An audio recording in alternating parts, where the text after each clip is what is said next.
नमस्ते मित्रों, AMG academy में आपका हार्दिक स्वागत और अभिनंदन करता हूं।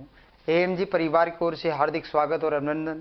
मां सरस्वती और मां भगवती को प्रणाम करते हम लोग आगे बढ़ रहे हैं। प्रश्नोत्तरी श्रीजय राजस्थान अक्षांश और देशांतर, लैटिट्यूड एंड लॉन्गिट्यूड, इन दोनों के बारे में हम लोग देख रहे हैं। तो पहले भी हमने क्लास में, ऑफलाइन क्लास में देखा था। तो इन्हीं के बारे में आप लोगों को जो विशेषताएं बताई, उन्हीं में से हमेशा क्वेश्चन बनते आए हैं और क्वेश्चन उसी में से बनता है।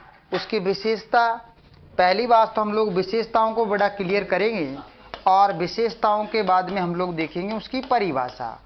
विशेषताओं के बाद में क्या देखेंगे? परिभाषा। तो विशेषता और परिभाषा दोनों बड़ी महत्वपूर्ण चीज है।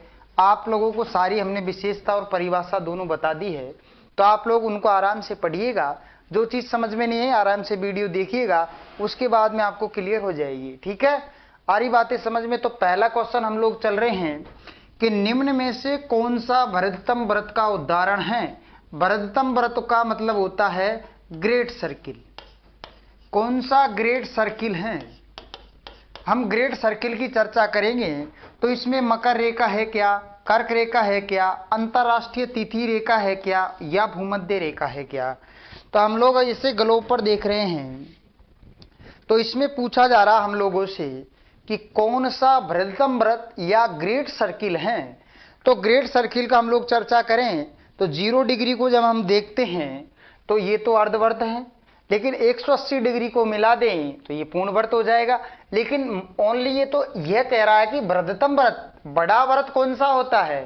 तो हमारे पास में कर्क रेखा भी 23.5 पर है, मकर रेखा भी 23.5 पर है। तो सबसे बड़ा जो वृत्त होगा वो कौन सा होगा भैया? सबसे बड़ा वृत्त होगा भूमध्य रेखा। कौन सा है? भूमध्य रेखा, जिसको 0 डिग्री के नाम से, ये 23.5 डिग्री होता है लेकिन साउथ होता है, जिसका नाम मकर रेखा। ये भी 23.5 होता है लेकिन कौन सा है? एन कर्क रेखा। और अंतरराष्ट्रीय तिथि रेखा 180 डिग्री नॉर्थ एंड पश्चिम और पूरब दोनों होती है। उसके बाद में भूमध्य रेखा, जिसको 0 डिग्री के नाम से जाना जाता है, यह वृहत्तम वृत्त कहलाती है। कौन सा व्रत कहलाती है? वृहत्तम व्रत कहलाती है। वृहत्तम व्रत कहलाती है। तो कौन सी रेखा वृहत्तम व्रत कहलाएगी? 0 डिग्री, जिसका नाम दिया क्या? भूमध्य रेखा।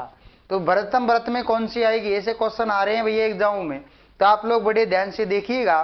पहले आप क्लास में पढ़िएगा और उसके बाद में आराम से यहां पर देखिएगा। तो सबसे वृहत्तम जो व्रत है कौन सा कहलाएगा? भूमध्य रेखा। ना अंतरराष्ट्रीय तिथि रेखा है, ना कर्क रेखा है और ना मकर रेखा है। कौन सा वृहत्तम व्रत कहलाएगा?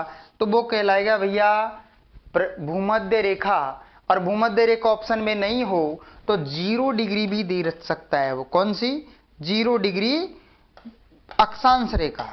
ध्यान रखिएगा, 0 डिग्री अक्षांश रेखा भी वो दे सकता है आप लोगों के पास में, तो इसका ध्यान रखना है। तो वृहत्तम व्रत कौन सी है? भूमध्य रेखा। डी ऑप्शन इसका सही होगा।